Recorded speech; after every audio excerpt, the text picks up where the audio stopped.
వారిని నా పర్వత చుట్టుపట్ల స్థలములను దీవెనకరముగా చేయుదును. ఋతువుల ప్రకారము వర్షము కురిపించెదను. దీవెనకరమగు వర్షములు కురియును. యెహెజ్కేలు గ్రంథము 34వ అధ్యాయము 26వ వచనము. ఈవేళ ఏ ఋతువు? అనావృష్టి కాలమా? వర్ష ఋతువు ఇంకెంతో దూరం లేదు. గొప్ప భారంతో కూడిన మబ్బులు కమ్మిన కాలమా? వర్ష ఋతువు వచ్చేసింది. నీ బలం దినదినం అభివృద్ధి చెందుతుంది. దీవెనకరమైన వర్షాలు కురుస్తాయి. ఇక్కడ బహువచనం ఉంది.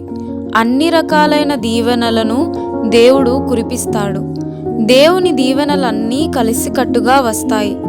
బంగారు గొలుసులోని లింకుల్లాగే అన్నీ ఒకదాని వెంట ఒకటి వస్తాయి. మారు మనసు పొందడానికి ఆయన కృపనిస్తే నిన్ను ఆదరించే కృపలను కూడా ఆయనే ఇస్తాడు. ఆయన దీవెనకరమైన వర్షాలు కురిపిస్తాడు. ఎండిపోయిన మొక్కల్లారా పైకి చూడండి, మీ ఆకుల్ని పువ్వుల్ని విప్పండి. పరలోక వర్షాలు మిమ్మల్ని తడుపుతాయి. దిగుడులోయగా మార్చుకో నీ గుండెను. అది నిండి పొంగి పొర్లేదాకా దేవుడు కురిపిస్తాడు దీవెన వర్షాన్ని. ప్రభు, నా ముల్లుని నువ్వు పువ్వుగా మార్చగలవు. నా నివేదన ఇదే. యోబు జీవితంలో వర్షం తరువాత ఎండ కాసింది, కానీ కురిసిన వర్షం వ్యర్థం కాలేదుగా.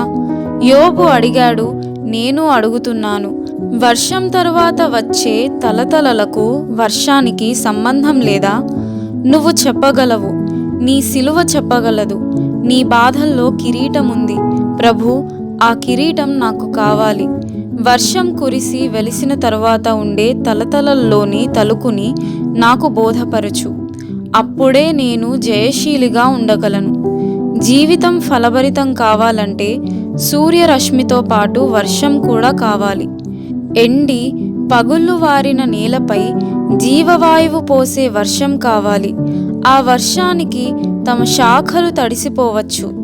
ధరణీతలం హరిత శాద్వలంగా మారాలంటే మబ్బు నీళ్లు కావాల్సిందే. భయాల మొయిళ్ళు బాధల వర్షాన్ని మోసుకొచ్చాయి. బ్రతుకు భూమిపై కురిసి గుండె లోతుల్లోకి తేమను తెచ్చాయి.